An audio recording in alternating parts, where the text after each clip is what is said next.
Kavin real எஸ்டேட்லேருந்து Suresh பேசுகிறேன். நம்ம இப்போ பார்க்க வந்த இடம் பார்த்திங்கன்னா பூந்தமல்லிலேருந்து ஒரு 25 கிலோமீட்டர் டுவர்ட்ஸ் நீங்கள் அரக்கோணம் போகிற ரூட்டில் ஒரு ப்ராப்பர்ட்டி பார்க்குறோம். இந்த ப்ராப்பர்ட்டி வந்து பார்த்திங்கன்னா ஒரு ஃபார்ம் லேண்டு. 2 பிளாட் பக்கத்தில் அட்ஜானிங்காக இருக்குது. கிட்டத்தட்ட இது ஒரு 10,000 ஸ்கொயர் ஃபீட். இந்த கல்லுலேருந்து ஸ்டார்ட் ஆகும். அங்கே இருக்குது உங்களுக்கு, அங்கேருந்து ஸ்டார்ட் ஆகிட்டு ஃப்ரண்டேஜ் இது ஒரு 100 அடி, பின்னாடி அது ஒரு 100 அடி இருக்குது. 200 அடி ஃப்ரண்டேஜில் 2 பிளாட் பக்கத்தில் இருக்குது. அதாவது 20,000 ஸ்கொயர் ஃபீட் வந்து இருக்குங்க. நம்ம இதோட ட்ரோன் வியூ பார்க்கலாம். எப்படி இருக்குது, பக்கத்தில் இருக்குது, பக்கத்தில் மாந்தோப்பு எல்லாமே இருக்குது. பக்கத்தில் ஒரு வேர் ஹவுஸ் கட்டிகிட்ருக்காங்க. இங்கே வந்து ஒரு வேர் ஹவுஸ் கட்டிகிட்ருக்காங்க. அதையும் நம்ம ட்ரோனில் பார்க்கலாம். பக்கத்தில் இந்த காலி இடத்துல ஒரு ஆசிரமம் வரதா சொல்லியிருக்காங்க. ஆசிரமம் பக்கத்தில் ஒரு வேர் ஹவுஸ் இருக்குது. பக்கத்தில் அங்கே ஒரு ரெசார்ட் இருக்குது.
அண்ணா நகர்லேருந்து கரெக்டாக வந்து பார்த்திங்கன்னா ஒரு 1 ஹவரில் ரீச் ஆகிடலாம். 45 kilometre from Anna Nagar, 25 kilometre from Poonamallee. நம்ம நிறைய பேர் வந்து பையர்ஸ் வந்து நமக்கு வரவங்களாம் வந்து பார்த்திங்கன்னா மதுராந்தகம், கூவத்தூர், ஈசிஆர் சைடு தான் ஃபார்ம் ஹவுஸ் நிறையா வந்து பார்த்துட்ருக்காங்க. நிறைய பேர் கேட்குறது வந்து பார்த்திங்கன்னா இந்த சைடு எனக்கு வேணும், ஏன்னா டிராஃபிக் இல்லாமல் இருக்கும், குயிக்காக நான் வீட்டுக்கு வந்துடுவேன் அப்படின்றதுக்காக இந்த பக்கம் பார்க்குறாங்க. அவங்களுக்குலாம் இது சூட்டபிளான ஒரு ப்ராப்பர்ட்டி. இது வந்து ஒரு பிளைன் லேண்டு தான். பக்கத்தில் மாந்தோப்புலாம் போட்டிருக்காங்க. இது வந்து ஒரு பிளைன் லேண்டு. பட் நீங்கள் வாங்கிட்டு நல்ல ஃப்ரண்டேஜ் இருக்குது, நல்ல ஒரு ஃபார்மாக கன்வெர்ட் பண்ணலாம். இல்லை நான் வேறு ஹவுஸுக்கு இடம் தேடி இருக்குன்னு தாராளமாக பண்ணலாம். ரோடு வந்து இந்த லேஅவுட் உள்ள மண் ரோடு தான் இருக்குது. ஆனால் லேஅவுட் வர்றதுக்கு தார் ரோடு இருக்குது. லேஅவுட் உள்ளே என்ட்ரு ஆகிட்டீங்கன்னா உங்களுக்கு வந்துட்டு மண் ரோடு தான் இருக்குது. நல்ல பெரிய லேஅவுட்டு. இப்போதைக்கு ப்ரைஸ் வந்து கம்மியான ப்ரைஸாக இருக்குது. இப்போ நீங்கள் வந்து இன்வெஸ்ட் பண்ணிங்க அப்படின்னா ஃபியூச்சரில் ஒரு 5 வருஷமோ இல்லை 10 வருஷமோ கழிச்சு நீங்கள் இதை ரீசேல் பண்ணுறீங்கன்னா குரோரில் தான் போகும்.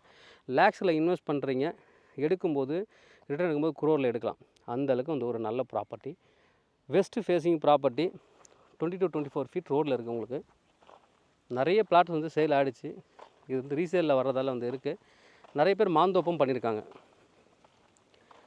நல்ல ஒரு ப்ராப்பர்ட்டி. இன்னும் ஃப்ரண்டில் இருக்கிற ப்ராப்பர்ட்டி எல்லாமே 500, மினிமம் 450, 500 போகுது. இந்த ப்ராப்பர்ட்டி என்ன ப்ரைஸ் கோட் பண்ணுறாங்க அப்படின்னு பார்த்தீங்கன்னா 360 per ஸ்கொயர் ஃபீட் கோட் பண்ணுறாங்க. நிறைய ப்ராப்பர்ட்டிஸ் வந்து 500 ரூபா கூட போயிட்டுருக்கு. ஆனால் தாராளமாக நீங்கள் இப்போ வாங்கி வச்சுட்டு உள்ளே ஏதாவது செடிகள் வச்சுட்டு திருப்பி ஒரு 6 மாதத்துல கூட ரீசேலும் பண்ணலாம். 500க்கு சேல் பண்ணலாம்.